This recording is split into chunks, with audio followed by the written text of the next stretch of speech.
Assalamualaikum warahmatullahi wabarakatuh. Izin dosen menyesuaikan, izin memperkenalkan diri, Taruna Madya Poltekip, Angkatan 55, nama Yuyun Febi Sertian, STB 4362, Prodi Manajemen Pemasyarakatan kelas B. Di sini saya akan membawakan sebuah materi tentang perlindungan anak melalui sistem peradilan pidana anak. Materi ini saya ajukan sebagai salah satu tugas untuk memenuhi nilai ujian akhir semester pada mata kuliah perlindungan anak melalui Ibu dosen Ibu Nanik Pangestuti, SOS SH MSI. Sebelum beranjak kepada sistem peradilan pidana anak, alangkah baiknya kita mengerti tentang pengertian anak. Anak merupakan suatu anugerah yang diberikan oleh Tuhan Yang Maha Esa, di mana telah melekat harkat dan martabatnya sebagai manusia seutuhnya. Anak merupakan suatu aset bangsa yang digunakan untuk memajukan dan ikut mensejahterakan kehidupan berbangsa dan bernegara. Sehingga untuk memajukan hal tersebut diperlukannya dukungan dan peran serta aktif dari keluarga dan masyarakat sebagai upaya untuk memenuhi kebutuhan-kebutuhan yang terjadi kepada anak. Menurut beberapa sumber seperti Undang-Undang Nomor 4 Tahun 1979 tentang Kesejahteraan Anak, anak didefinisikan sebagai seseorang yang masih berusia di bawah 21 tahun dan belum pernah menikah. Kemudian pada pasal 330 ayat 1 KUHP dijelaskan bahwa anak merupakan seseorang yang berusia di bawah 21 tahun dan belum pernah menikah kecuali anak tersebut telah menikah di bawah usia 21 tahun. Kemudian, menurut Konvensi Hak-Hak Anak dijelaskan bahwa anak merupakan seseorang yang berusia di bawah 18 tahun kecuali dalam peraturan perundang-undangannya telah disahkan sehingga anak tersebut mencapai usia dewasa yang lebih awal.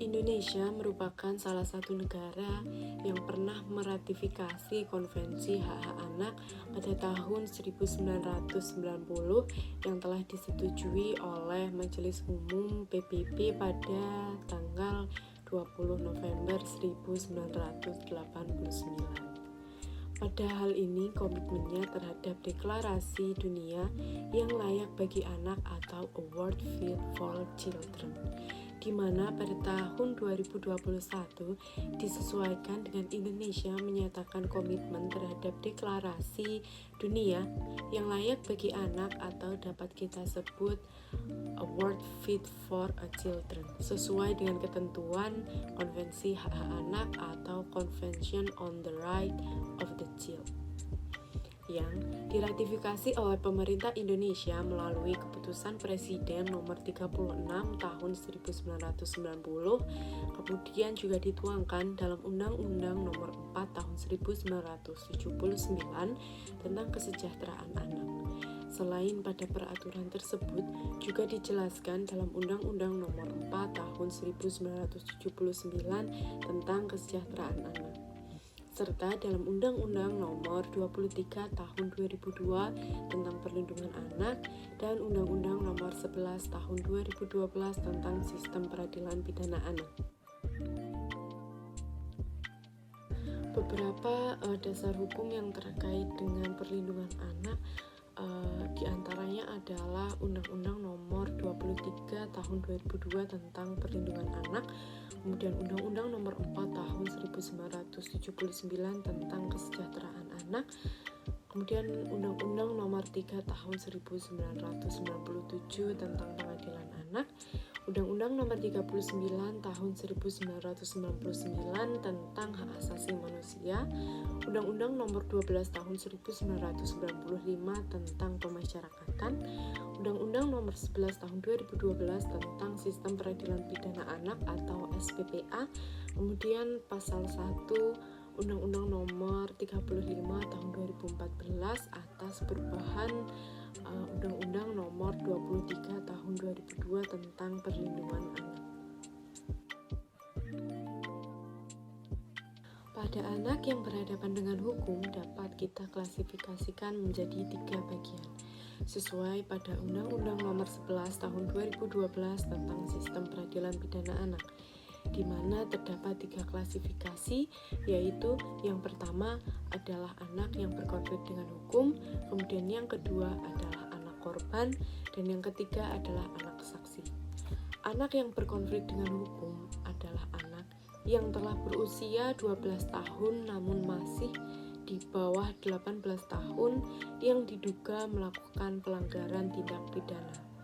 Kemudian, anak korban ialah anak yang masih belum berusia 18 tahun atau masih berusia di bawah 18 tahun yang telah mengalami penderitaan fisik dan mental serta kerugian yang disebabkan oleh pelanggaran tindak pidana yang dilakukan oleh anak yang berkonflik dengan hukum. Kemudian, yang ketiga ialah anak saksi, di mana anak saksi adalah anak yang masih berusia di bawah 18 tahun yang dapat memberikan suatu keterangan guna kepentingan penyidikan, penuntutan, dan pemeriksaan saat berada di pengadilan tentang suatu perkara yang melanggar hukum atau melanggar pidana. Pada kasus perlindungan anak dalam anak yang berhadapan dengan hukum pada masa kini menganut sistem keadilan restoratif, di mana keadilan restoratif merupakan suatu upaya penyelesaian perkara tindak pidana dengan melibatkan pelaku, korban, keluarga pelaku, keluarga korban, dan juga pihak terkait untuk bersama-sama mencari penyelesaian yang adil, juga menekankan pemulihan kembali pada keadaan seperti semula dan juga tidak menerapkan sistem balas dendam. Pada keadilan restoratif ini sangat harus diterapkan kepada anak yang berhadapan dengan hukum, di mana adanya juga proses diversi dengan pengalihan penyelesaian perkara anak dari proses peradilan pidana ke dalam proses di luar peradilan pidana yang telah disesuaikan dalam Undang-Undang Nomor 11 Tahun 2012 tentang Sistem Peradilan Pidana Anak. Dengan menggunakan metode restoratif justice ini, hasil yang diharapkan ialah berkurangnya jumlah anak yang ditangkap dengan pelanggaran tindak pidana. Kemudian berkurangnya juga jumlah anak-anak yang ditahan dan divonis dalam sebuah lembaga pemasyarakatan, di mana pada pembentukan dan pendidikan karakter dapat terus ditingkatkan melalui proses-proses yang terjadi di dalam masyarakat. Dalam adanya diversi yang telah dijelaskan tadi, diversi sendiri memiliki tujuan sebagai upaya untuk mencapai kedamaian antara korban dan anak. Kemudian yang kedua merupakan penyelesaian perkara anak di luar proses peradilan pidana. Yang ketiga merupakan suatu upaya untuk menghindarkan anak dari perampasan kemerdekaan. Yang keempat, mendorong masyarakat untuk berpartisipasi aktif dalam upaya pembentukan pendidikan karakter yang baik bagi anak. Kemudian yang terakhir adalah penanaman rasa tanggung jawab terhadap anak. Diversi juga dapat digambarkan sebagai suatu sistem di mana terdapat fasilitator yang mengatur tentang proses penyelesaian pihak-pihak yang bertikai, di mana upaya untuk mencapai penyelesaian ini diharapkan dapat memuaskan pada keadilan restoratif justice.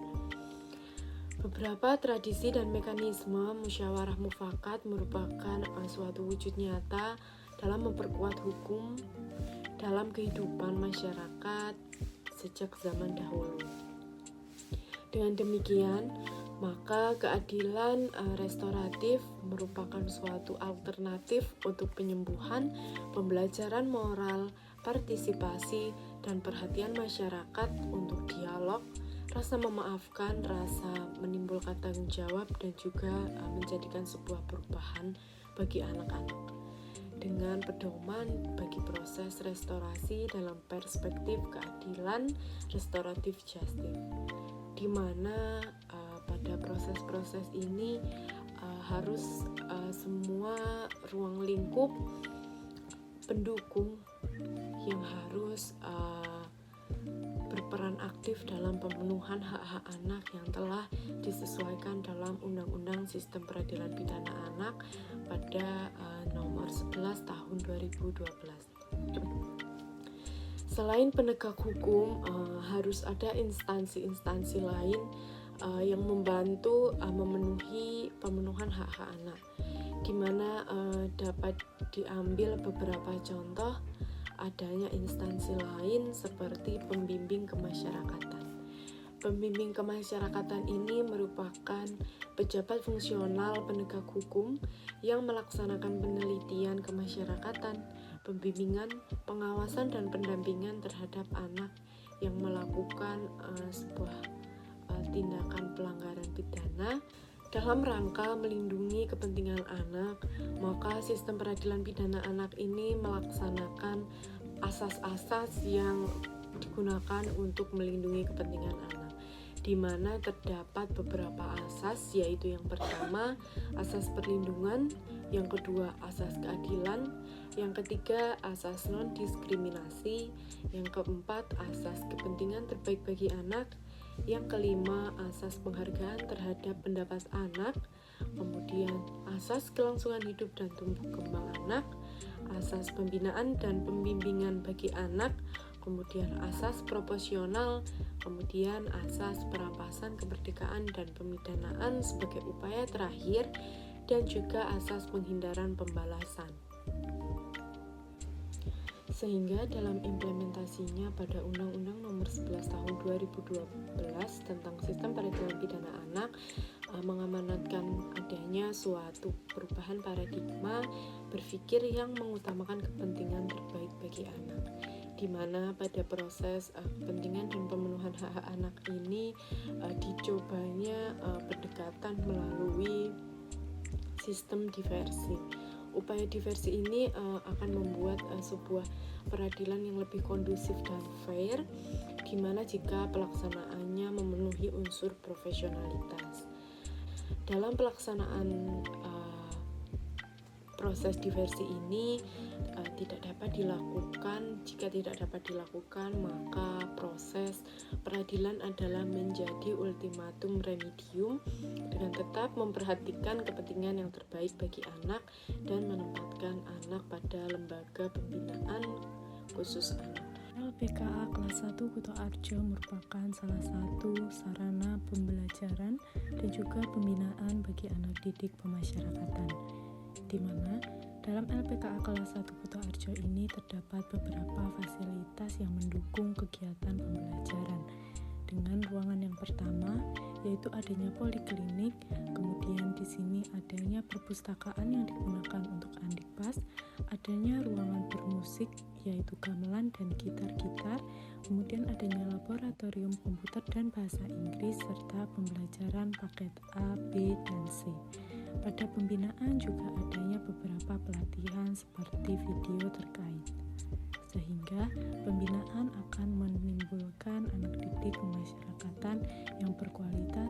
Sehingga dalam hal ini juga diperlukannya peran aktif dan peran serta masyarakat dalam mewujudkan anak-anak yang lebih baik dengan etika dan moral yang lebih baik untuk selalu menjunjung tinggi kehormatan bangsa Indonesia dan juga ikut mencerdaskan kehidupan bangsa. Sekian materi yang dapat saya sampaikan tentang perlindungan anak melalui sistem peradilan pidana anak dalam Undang-Undang Nomor 11 Tahun 2012.